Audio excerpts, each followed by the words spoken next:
This week's headlines. Apple co-founder predicts Bitcoin to hit $100,000. What are the risks involved according to Steve Wozniak? Microsoft dives into Web3 with investment in Consensus. Is Web3 the future or purely hype? Hear what the top personalities have to say. Argentine Congress approves IMF debt deal that would discourage crypto usage. Why is the IMF so afraid of cryptocurrency? Bitcoin risks final bear market capitulation as rich investors continue BTC sell-off, says one analyst. What can we take from this analysis? Feds recover $500,000 from elderly NC man who's victim of a crypto scam. Tips on how to avoid these financial scams up next.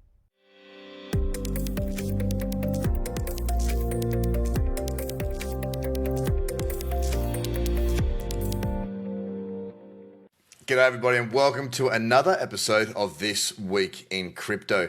My name is Craig Cobb and I'm one of the founders here at tradercobb.com, and I will be bringing you some of the headlines for this week in crypto. First things first, a bit of good news to kick the week off, or to end the week, however you may want to look at that. Apple co-founder predicts Bitcoin to hit 100,000 US dollars. Now this is a wonderful sight to see, but let's water it down, unfortunately, just a little bit.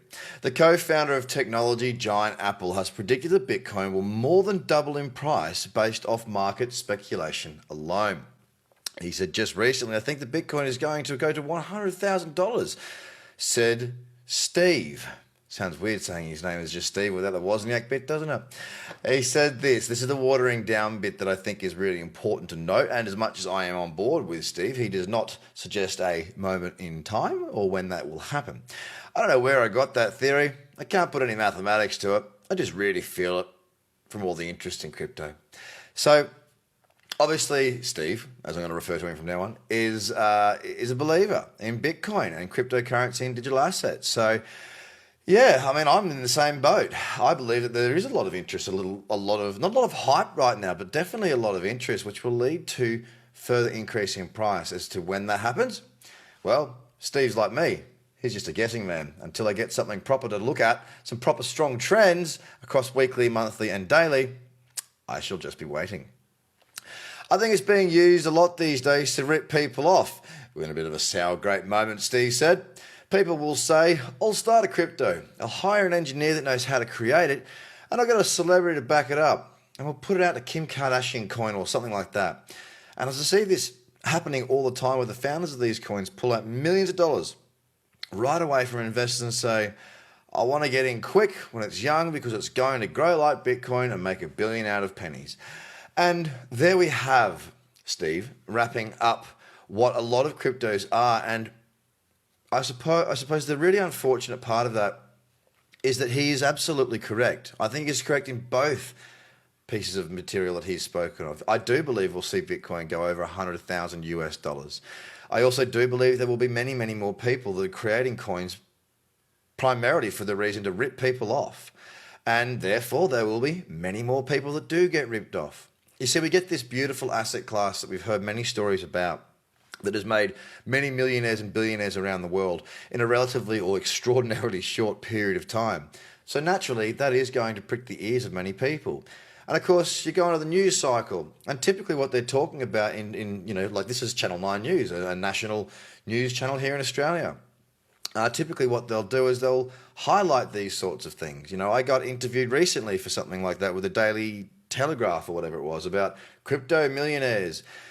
They're not really that interested in talking about what it is that's going on with the space or education around what is real and what is not and what to look out for. It's always those clickbait type headings, titles and stories that capture people's imagination, which drag them in with absolutely next to nothing idea of what's going on. And of course, the wolves will be there to take their money. And it's a sad state of affairs, but again, education is the absolute key. And it's not just, it's not exclusive to cryptocurrency and digital assets, people getting ripped off. It's just that it does happen in this space too. Wherever there is money, there will always be scammers. And one Bitcoin is currently worth just over 41,000 according to this article. That was when that was written, to give you a bit of insight into the timing of that article. So Steve, 100K, you beauty. Let's get there. When? We'll keep an eye on it. Good news for me mate Joe Leben, the fellow who I've done I think I did the first and only exclusive interview for Sky News with Joe a couple of years back in my heyday. Microsoft dives into Web3 with investment in Ethereum co-founders startup ConsenSys. ConsenSys has raised $450 million in a funding round backed by the likes of Microsoft, SoftBank, and Temasek. The investment more than doubles ConsenSys valuation to $7 billion. Joe was a part of the original team that created the Ethereum project, network, whatever you want to call it, and now has gone on to ConsenSys and has been there for quite a considerable amount of time.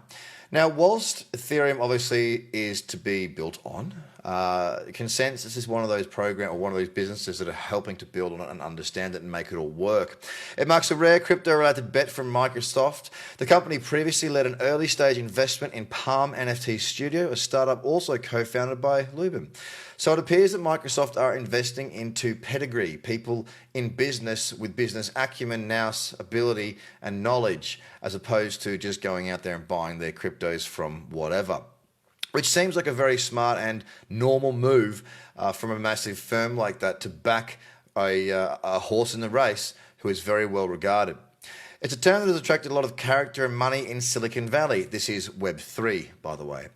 Blockchain startups raised a record $25 billion in venture capital funding globally last year, according to CB Insights data. Other tech giants exploring Web3 include Facebook, parent Meta, and Twitter. ConsenSys said all the proceeds from its latest round would be converted into Ether. The funds will go towards hiring 600 more employees, a redesign of MetaMask slated for release later this year, and building out ConsenSys' growing NFT business.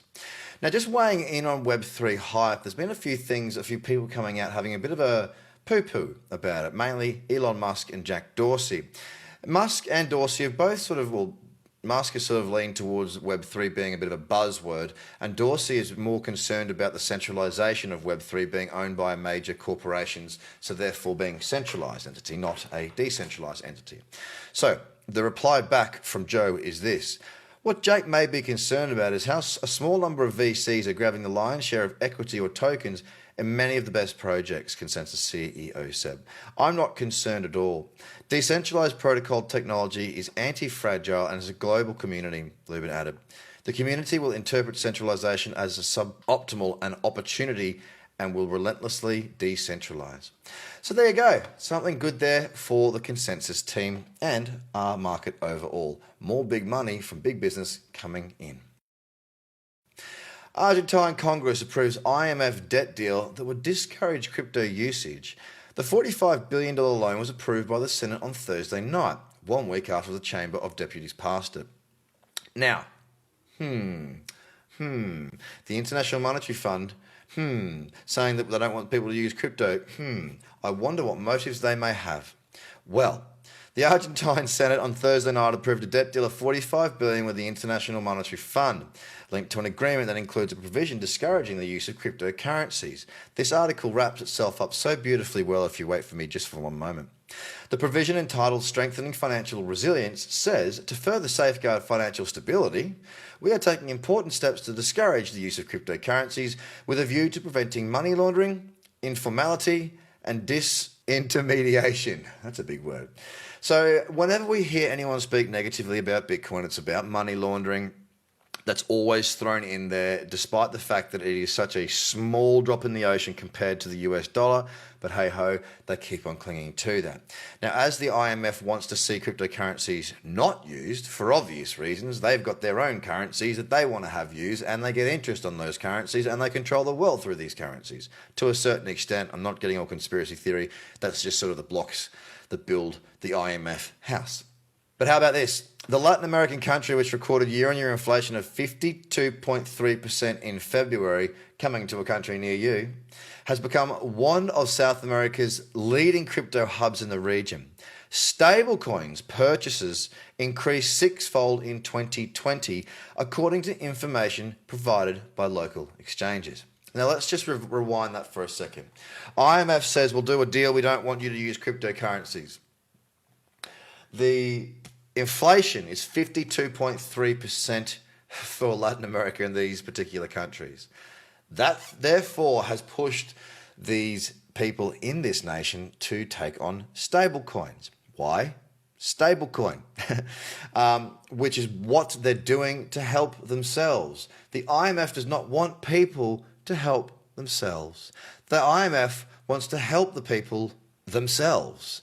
So you can see here, you can see big guy saying, don't do it, don't do it, don't do it. And then the people going, yeah, but what other options have we got? Sit here and get absolutely towed by inflation? No, thank you.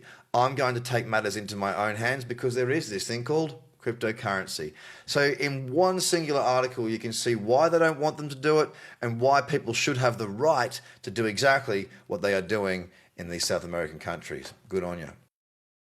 Bitcoin risks final bear market capitulation as rich investors continue sell-off, says analyst. Now, I take these analyst pieces as a pinch of salt. I really do. And I think everybody should. Yeah, I analyze the market a lot too.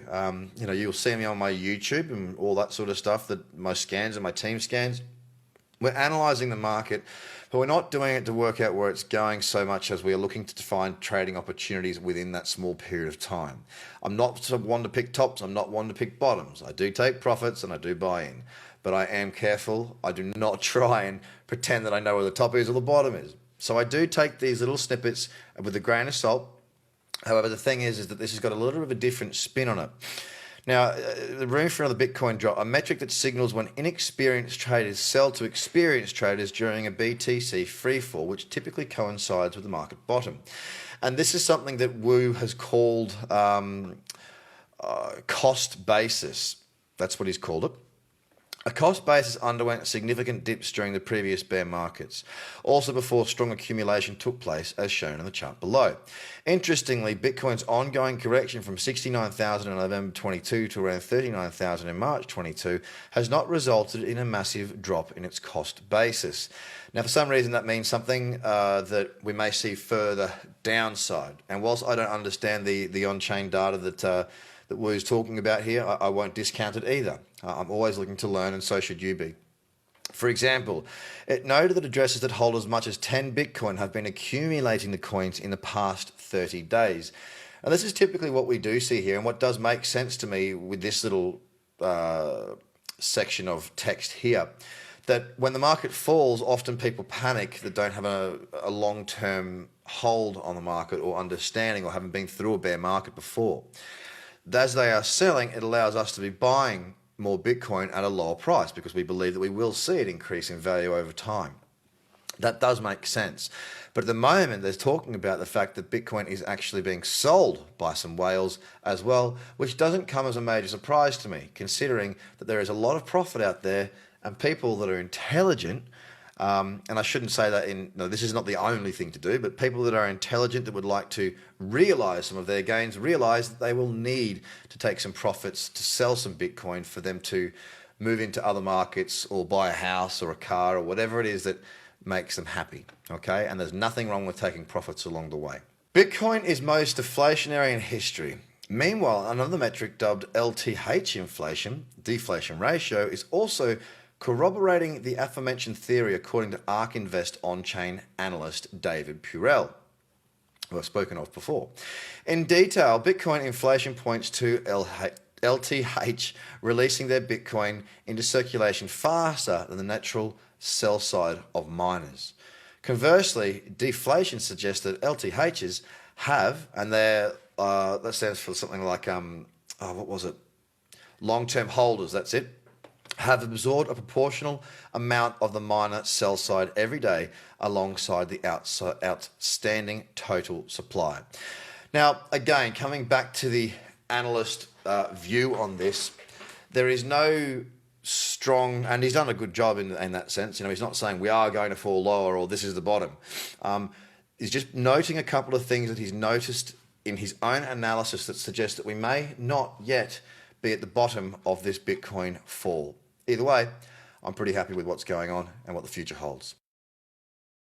Feds recover $500,000 for elderly NC man. I don't know where NC is. Victim of crypto scam. Asheville man sent 12.16 Bitcoin to scammers posing as federal agents. Now, $500,000 worth of cryptocurrencies belonging to a North Carolina man, there you go, has been recovered after an investigation by the United States Attorney General's office. That accounted to $574,766, which is really great. He got it back. Not many do. Thankfully, in this instance, the fraud was detected quickly and the stolen funds will be returned to the victim. Unfortunately, the majority of these cases do not share a similar ending.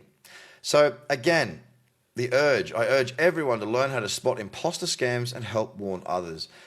I bring you something on the fraud side or the hack side every single week. And the reason that I do this is to continually bring to the forefront of your mind, and you might be a very new viewer if that's the case, hello and welcome, to understand that there are bad apples out there. You do need to be up on top of what's going on. You do need to put time in and research. This is your hard-earned dollars. Please, please be careful with those. And ladies and gentlemen, that is the end of our week in crypto. My week has been really tough. I have had COVID all week, still do. Well, no, I don't. I'm negative, but I'm still a bit tired. And sorry if my enthusiasm waned at the back end of this. If you do like this content, I ask a couple of things. The first and foremost would be please share it to your friends and family and the groups that you're in to help to spread the word so that we can get this out there to the people. Secondly, if you go to my website, tradercobb.com, for which the link and descriptions will be below, you'll be able to get yourself onto a very free course where you can learn all about how I enter and how I take profits and how you can change your trading and investing around if you need it to be that way. Guys, have a fantastic weekend. Hopefully I'm back and bouncing off the walls again next week. This has been This Week in Crypto, and you have a great weekend. Bye for now.